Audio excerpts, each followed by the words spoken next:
हरे Krishna everyone. आज हम श्रीमद् भागवतम के दूसरे स्कंध के दूसरे अध्याय के 19वें श्लोक को समझने का प्रयास करेंगे। पिछले 2 दिन से हम कोशिश कर रहे हैं कि इस श्लोक में जो जो शब्द आए हैं एटलीस्ट हम उनके साथ फेमिलियर हो जाएं और इस श्लोक को जहां तक हो सके, जितनी का हमारी समझ है, हम उसके अकॉर्डिंग इसको अंडरस्टैंड कर सके। तो 19वां श्लोक है। यहाँ पे इस चैप्टर में अब क्या हो रहा है, इस चैप्टर में हमें क्या पढ़ाया जा रहा है अभी। पहले तो इस चैप्टर के स्टार्टिंग में सुखदेव गोस्वामी ने बताया कि जीवन की न्यूनतम आवश्यकताओं को, मिनिमम डिजायर्स को एक्सेप्ट करते हुए भगवान की भक्ति करनी चाहिए, भगवान की सेवा करनी चाहिए, ताकि हम जन्म मृत्यु के चक्कर से बाहर आ सकें।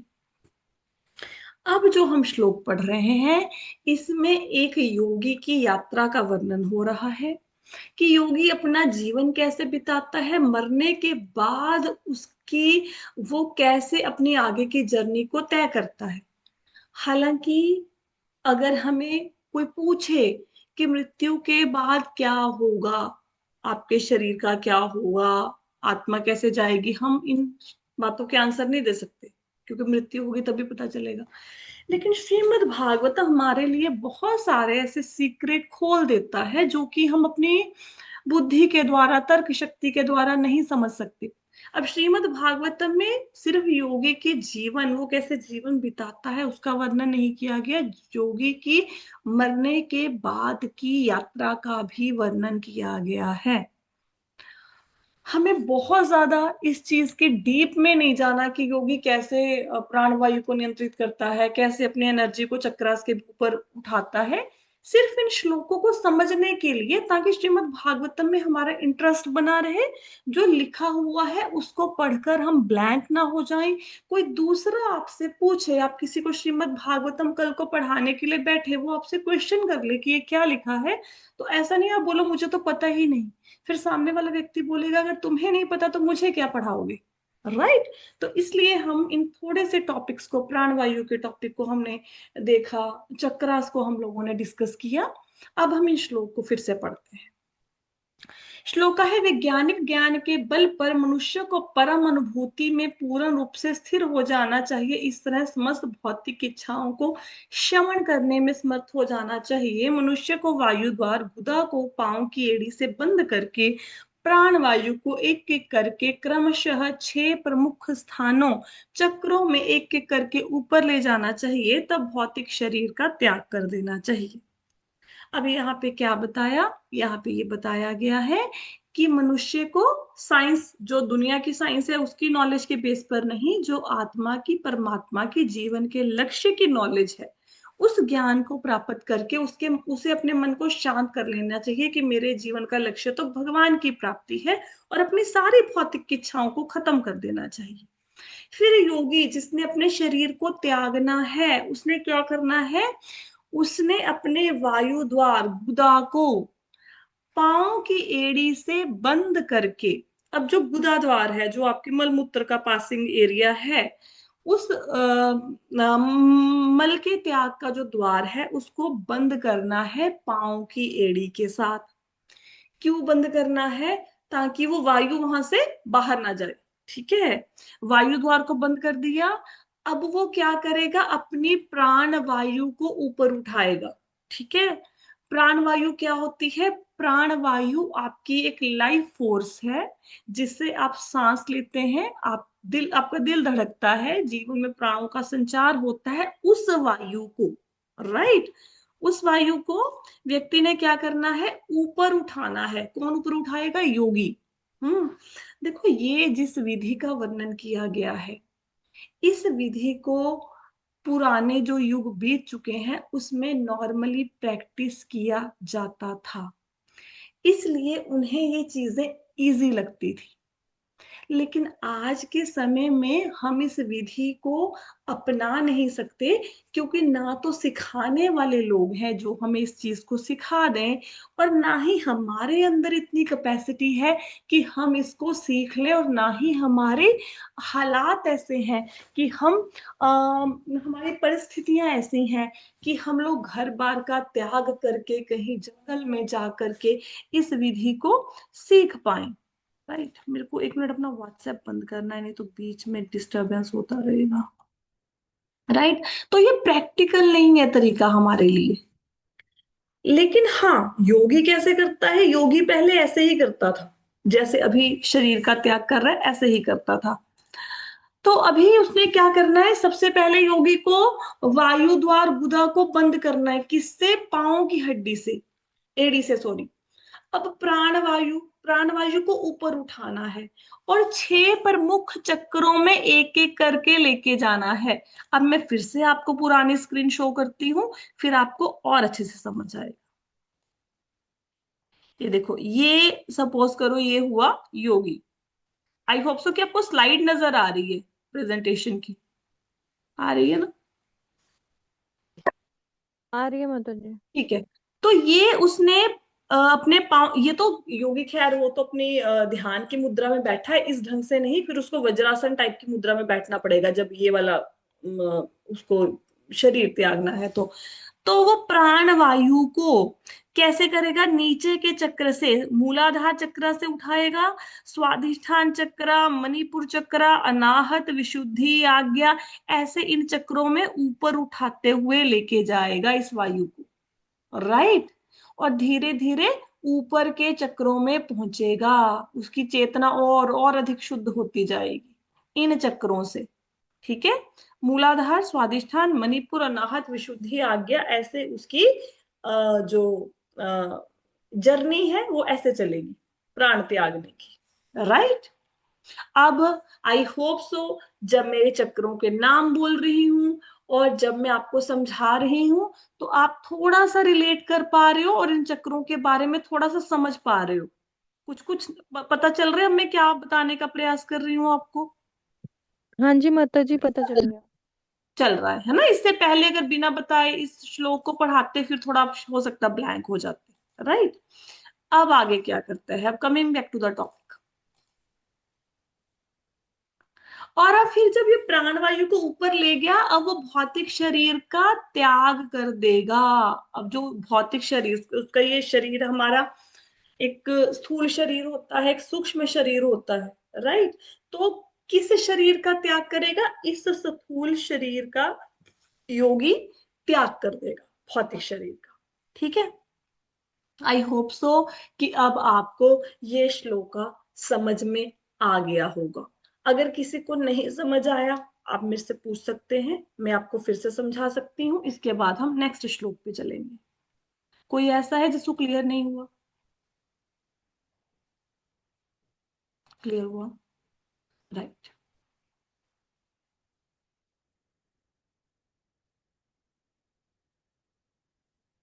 अच्छा, जब प्रभुपाद जी अपने तात्पर्यों में लिखेंगे ना, वो लिखेंगे नाभि, उदर, हृदय, वक्षस्थल, तालु, बोह, ब्रह्मरंध्र।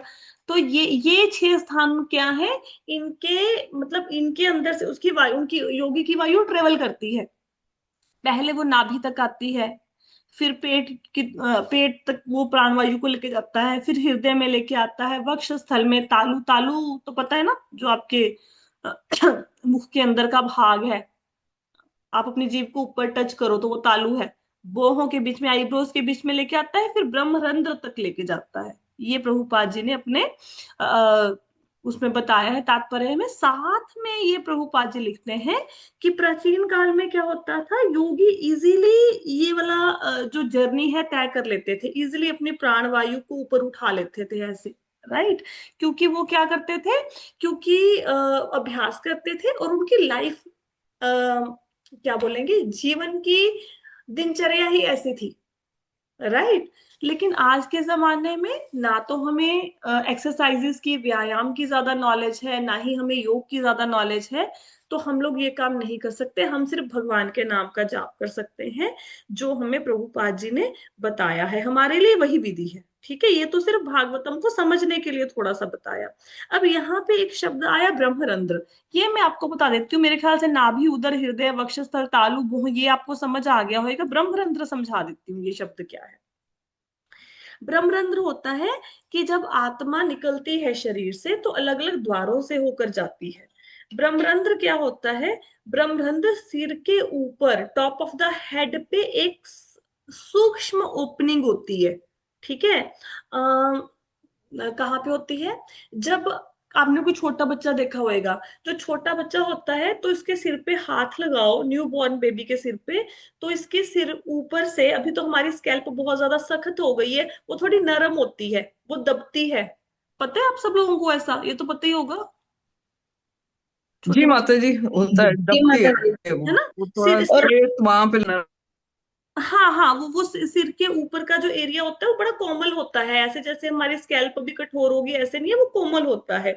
ये जो बच्चे में जो नरम जगह होती है सिर के ऊपर क्राउन एरिया में, उस क्षेत्र को ब्रह्मरंध्र का स्थान माना जाता है। और योगी क्या करता है? योगी इस स्थान से आप अपनी आत्मा को निकालता है। तो एक तो हो गया आगे की जर्नी को तय करने का तरीका कि हमने भगवान का भजन किया, जाप किया, सेवा की, और हमने भगवान के लोक में पहुंच गए। एक तो ये तरीका है। जो ये वाला तरीका है, ये थोड़ा सा ऐसा समझो कि क्या बोलेंगे इसको, ये होता है कि भगवान की भक्ति में आप बहुत अच्छे से नहीं लिखे लगे हुए, लेकिन योग शक्ति के द्वारा अपनी आत्मा को ब्रह्मरंध्र से निकाला, जिससे आप ऊंचे के लोकों में पहुंच जाएंगे, उच्च लोकों में। ठीक है, ये तरीका होता है। तो योगी अपने आप को पूरी जिंदगी इस ढंग से ट्रेन करता है कि मृत्यु के समय उसकी आत्मा ब्रह्मरंध्र से निकले। अब हमारी आत्मा कहाँ से निकलेगी वो हम डिसाइड नहीं कर सकते। हम अपने मरने की जगह डिसाइड नहीं कर सकते, हम अपने मरने का समय डिसाइड नहीं कर सकते, लेकिन योगी ये सारे काम कर सकता है। राइट? कैसे कर सकता है? क्योंकि उसने पूरी जिंदगी अभ्यास किया है इस चीज का। ठीक है।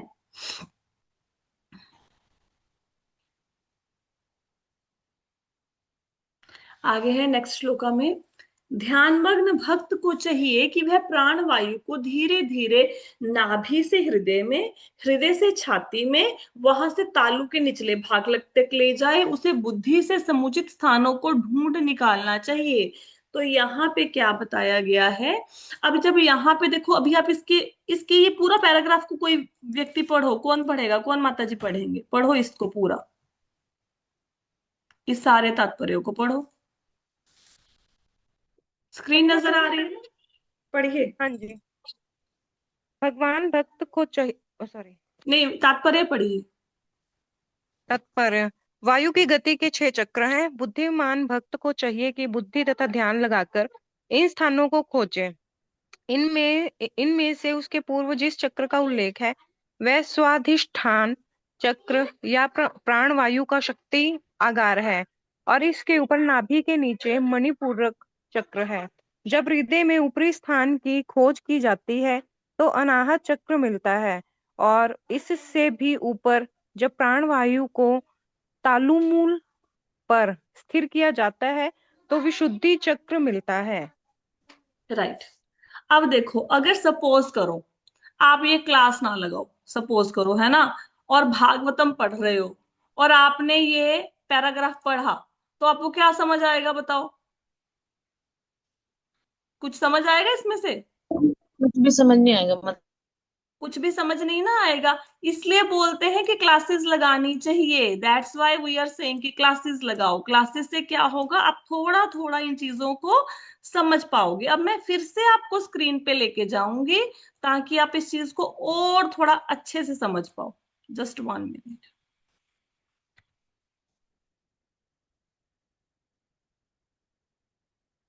1 मिनट, मैं आपके साथ फिर से स्क्रीन शेयर करती हूँ। फिर हम इस श्लोक को पढ़ेंगे, कुछ समझ आएगा और भाग जाएंगे आगे। फिर बोलेंगे तो चैप्टर बड़ा मुश्किल है। अब देखो, अभी आई होप सबको स्क्रीन नजर आ रही है जिसमें एक फोटो है और एक श्लोका लिखा हुआ है। जी माता जी। नजर आ रही है? अब देखो, वायु की गति के 6 चक्र हैं। अब 6 चक्र समझ आ गए वायु की गति के? लिखे हुए हैं ना सारे? ठीक है। हाँ जी, हाँ जी। बुद्धि ध्यान लगाकर इसको खोजे। इससे पूर्व जिस चक्कर का उल्लेख आया वो स्वाधिष्ठान चक्र या प्राण वायु का आधार है। तो यहाँ ये आपका ये स्वाधिष्ठान चक्र, ठीक है, जो आपके नाभि के नीचे है, ये स्वाधिष्ठान चक्र, या ये यहाँ से प्राणवायु, ये प्राणवायु की से यहाँ से प्राणवायु को शक्ति मिलती है। इसके बाद क्या है? मणिपूरक चक्र, नाभि के ऊपर। ठीक है। उसके बाद हृदय में क्या है? ये है अनाहत चक्र। ठीक है, दिस इज योर अनाहा चक्र, ग्रीन कलर का है। इसके ऊपर क्या है, तालु तालु पे क्या है, विशुद्धि चक्र, ये नजर आ गया आपको। ठीक है, अब प्राणवायु समझ आया कैसे चक्रों से घूम रही है। हम्म। तो आई होप सो कि वैसे तो मैंने आपको चक्रा के बारे में बहुत कुछ बता दिया, तो इसके बाद थोड़ा सा श्लोक और प्रभुपाद जी के तात्पर्य आपको क्लियर हो पाएंगे कि वो क्या लिख रहे हैं। बहुत ज्यादा इलेबोरेट क्यों नहीं किया प्रभुपाद जी ने इन चीजों को, वो इसलिए नहीं किया क्योंकि हम लोगों ने कौन सा ये टेक्निक लगा के अपने जीवन का त्याग करना है ना, दैट्स वाई। बट हाँ, उन्होंने इतना का समझा दिया कि अगर कोई व्यक्ति इसको ध्यान से पढ़ेगा और थोड़ा सा इसको एक्सप्लोर करेगा तो वो जान जाएगा क्या लिखा है, राइट। अब फिर से चलते हैं हमारे मूल टॉपिक पे। अब हमें ये श्लोक भी समझ आ गया, 20वां भी। अब आगे चलते हैं। तत्पश्चात भक्त योगी को, हाँ एक बात है, हमने इस ढंग से अपने शरीर का त्याग नहीं करना, लेकिन थोड़ा सा आपको इन चक्रों के बारे में इसलिए पता होना चाहिए कि आपको पता हो कि ये मेरी मेरी बॉडी में अभी ये प्रॉब्लम क्रिएट हो रही है शरीर के स्तर पे या मन के स्तर पे। तो थोड़ा सा पता हो जाए कि मेरे कौन सा चक्र इम्बैलेंस हो सकता है इस समय, थोड़ा सा आपको पता लग जाएगा। उससे क्या होगा, आप उस चीज के ऊपर काम करना शुरू कर देंगे। ठीक है, फिर आप अपने आप को ठीक कर पाएंगे, नेचुरल तरीके से ठीक कर पाएंगे। हमें थोड़ा सा दवाइयों के ऊपर ज्यादा निर्भर नहीं रहना पड़ेगा। जैसे स्वादिष्ठान चक्र मैंने आपको बताया था, स्वादिष्ठान चक्र किससे रिलेटेड है, कौन से तत्व से रिलेटेड है, वाटर से। ठीक है, तो अगर हमारा स्वादिष्ठान चक्र थोड़ा वीक है, हम इमोशनली बहुत वीक हो जाते हैं, भावनाओं में बह जाते हैं, क्रिएटिविटी का प्रॉब्लम, थोड़ा सा जल ज्यादा पिएंगे क्योंकि वो वाटर स्वादिष्ठान चक्र का एलिमेंट है, वो उसको बैलेंस करने में आपकी हेल्प करेगा। आपका मूलाधार चक्र सही नहीं है तो घास पर नंगे पैर चलना चाहिए, ठीक है, थोड़ी ग्राउंडिंग हो जाएगी इससे। तो ऐसा थोड़ा सा पता होगा तो जीवन में आप अपने आप को थोड़ा हील कर पाएंगे। आगे चलते हैं। तत्पश्चात भक्ति योगी को अपनी प्राण वायु दोनों भुवों के मध्य लाना चाहिए। तब प्राण वायु के सातों बहिर्द्वारों को बंद करके उसे भगवत धाम वापिस जाने को अपना लक्ष्य बनाना चाहिए। यदि वह भौतिक भोग की सारी इच्छाओं से मुक्त है तब उसे ब्रह्मरंध्र तक पहुंचना चाहिए तथा भगवान के पास चले जाने पर अपने सारे भौतिक बंधनों का त्याग कर देना चाहिए। अगेन, योगी भी अब दो प्रकार के, ठीक है।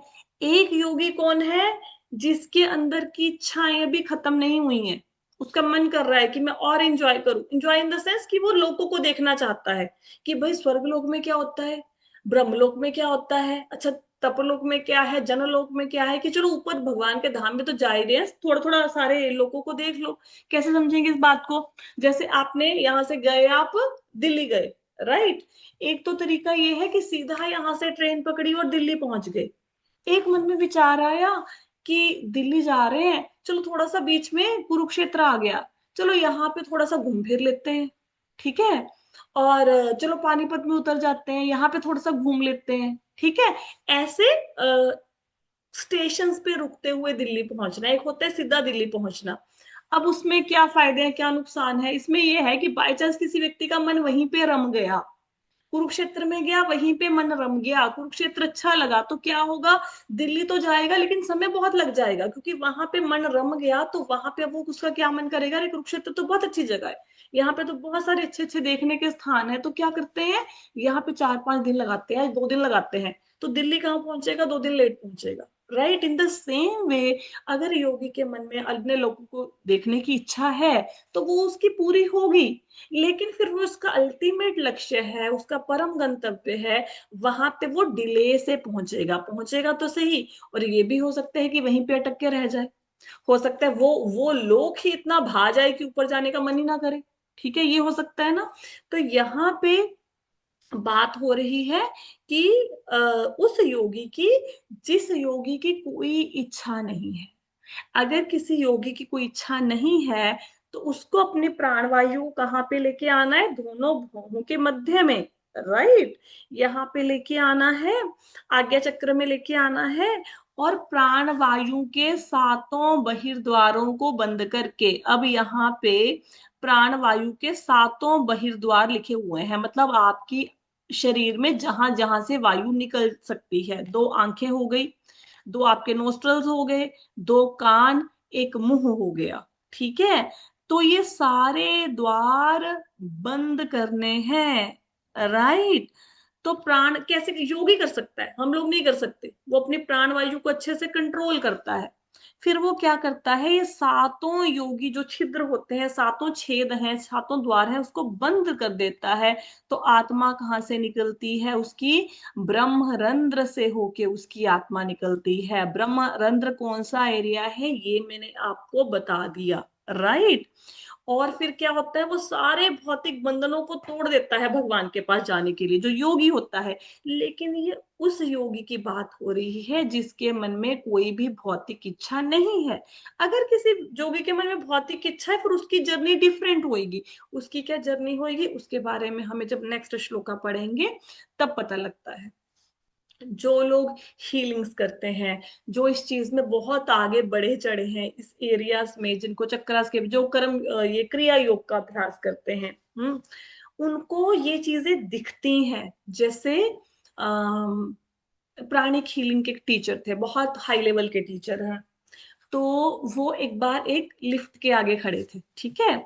इनके भी टीचर्स होते हैं आगे आगे, मतलब एडवांस लेवल के टीचर, उससे आगे एडवांस लेवल के टीचर। तो वो कहीं किसी लिफ्ट के आगे खड़े थे, तो उन्होंने लिफ्ट के अंदर पैर नहीं रखा।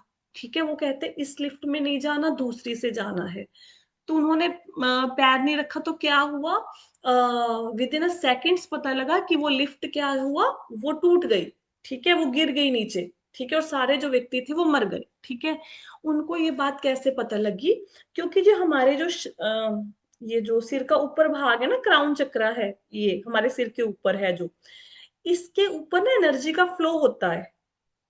कैसे समझाऊं, मतलब इसके ऊपर एनर्जी आ रही है। जैसे किसी पाइप से आप पानी डालते हो ना, जैसे मतलब टूटी में से जल आता है, तो ऐसे इस एरिया में एनर्जी का फ्लो आता है। और जो इस क्रिया योग में बढ़े चढ़े हैं, उनको ये एनर्जी का फ्लो नजर आता है कि एनर्जी ऊपर से नीचे आ रही है। तो उन्होंने देखा कि वो जो जितने लोग लिफ्ट में थे, उनका जो एनर्जी का फ्लो था, जो ऊपर से एनर्जी फ्लो हो रही है, वो सारी कॉर्ड्स उनकी कटी हुई थी, किसी का भी एनर्जी का फ्लो नहीं हो रहा था। फ्लो नहीं हो रहा मतलब उनकी मृत्यु है, मृत्यु आने वाली है, राइट। तो जो लोग इन टेक्निक्स का अभ्यास करते हैं वो चीजें देख सकते हैं, और रियलिटी में ऐसी चीजें होती हैं। ऐसा नहीं कि सिर्फ बोलने के लिए यहाँ पे लिखा हुआ है, ऐसे लिख दिया। ठीक है, लेकिन उसके लिए फिर अभ्यास चाहिए, प्रैक्टिस चाहिए। उस पूल ऑफ नॉलेज में आपको जाना पड़ेगा, वो सीखना पड़ेगा, प्रैक्टिस करनी पड़ेगी। सीखने से भी बहुत ज्यादा बड़ी बात होती है प्रैक्टिस करना। जैसे मैंने ये सारी चीजें सीखी हुई हैं, बट मेरे साथ प्रॉब्लम क्या है कि मैंने प्रैक्टिस नहीं की, राइट। तो इसलिए थोड़ा बहुत आपको समझा सकती हूँ, लेकिन हाँ, अभी प्रैक्टिस नहीं हुई तो फिर अब भूल भुला गए, फिर से बुक्स उठाएंगे पढ़ेंगे तो थोड़ा बहुत समझ आ जाएगा। ठीक है, तो आज की क्लास में किसी को कोई प्रश्न है? हरे कृष्ण माता जी। हरे कृष्णा। माता जी, इट मीन्स के योगी इतने लेवल पे पहुंच गया कि वो ऊपर के लोकों में जा रहा है, और मतलब वहां पे भी उसकी इंद्रियां इतना प्रबल होके उसको धकेल सकती हैं, मतलब नीचे। इट मीन्स ये। अरे हम भी जब जाएंगे ऊपर, अगर सपोज जब आप ऊपर जाओगे मृत्यु के बाद, और आपकी जर्नी शुरू हुई, सपोज आपको लेने के लिए विमान आया, और जाते जाते आपको स्वर्ग दिखा, आपको लगा अरे स्वर्ग तो बहुत अच्छा है, मेरे को यहाँ पे रुकना है, तो फिर आपको भी ड्रॉप कर देंगे। ठीक है, कि रुकिए यहाँ पे थोड़ा स्वर्ग को एंजॉय कर लीजिए। तो फिर इसलिए एक लक्ष्य होना चाहिए, एक लक्ष्य होना चाहिए। व्यवसायत्मिका बुद्धि कहते तो हैं, तो बुद्धि व्यवसायत्मिका होनी चाहिए। एक ही दृढ़ निश्चय कि भगवान के धाम में जाना है, और रास्ते में कोई भी लोग आए तो ललचाना नहीं है उसको देख के। हम्म, ठीक है। जी माता तो आज की क्लास में कोई हरे क्वेश्चन? कृष्णा माता जी। पूछना। माता जी, मेरा ना कोई क्वेश्चन नहीं है। मैं ना एक चीज चाह रही थी, जैसे ना आपकी वॉइस ना बड़ी मेरे को अच्छी लगती है। माता जी, आप एक वॉइस नोट डाल सकते हैं कि जैसे भगवान के रूप का चिंतन आपने डिस्क्राइब किया था ना, उनके विराट रूप का, वो ना घूमता रहता है माइंड में। अगर आप उसका एक वॉइस नोट डाल देंगे ना, तो भगवान का चिंतन करना और इजी हो जाएगा मेरे लिए। अगर आप कर सकते हैं, आपके पास टाइम है माता जी, प्लीज। मेरे को जैसे, पहली बात तो आप पहले दुनिया के ऐसे इंसान होंगे या आखिरी जिसको मेरी वॉइस अच्छी लगी। मेरे घर में आके पूछना मेरे प्रभु जी से, हस्बैंड से, वो कहते मेरे को बड़ी परेशानी है तेरी आवाज से। ठीक है, वो बड़े परेशान है। नहीं माता जी, आवाज तो वाकई नहीं आपकी माता अच्छी जी, है, इसमें ऐसी कोई बात डाउट नहीं है नहीं है। बिल्कुल। तो अभी अभी मैं क्या, आवाज में कोई कमी नहीं है। अच्छा ये मैं, आवाज में कोई कमी नहीं है ये अपनी। मैं YouTube पे जब मैं पब्लिश करूंगी इसका एक लास्ट वाला नोट मैं उनको स्पेशली सुनाऊंगी, ये देखो लोग क्या कह रहे हैं, ये देखो भक्त क्या कह रहे हैं। चलो एनीवेज, नहीं मजा माता आया। जी, इस आवाज की वजह से हम लोग इतने टाइम से जुड़े हुए हैं, पता नहीं कब के भाग जाते, वो भी कृपा है ईश्वर की, बहुत बहुत ज्यादा। चलो, all glories to Srila Prabhupada guru and Gauranga. मैं क्या करूंगी, जैसे मुझे समय मिला, जो भगवान के रूप का चिंतन है, जो कि हमने श्रीमद् भागवतम में पढ़ा है, उन श्लोकों को मैं आपके लिए पढ़ दूंगी और थोड़ा सा डिस्क्राइब कर दूंगी, राइट? ठीक है, जी माता जी, ठीक है प्लीज, माता जी, thank thank you you. So much. Right, okay जी। So thank you so much everyone for joining the session. Hare Krishna, Shrimad Bhagavatam की जय, श्री हरे गुरु। कृष्णा, दंडवत प्रणाम माता जी।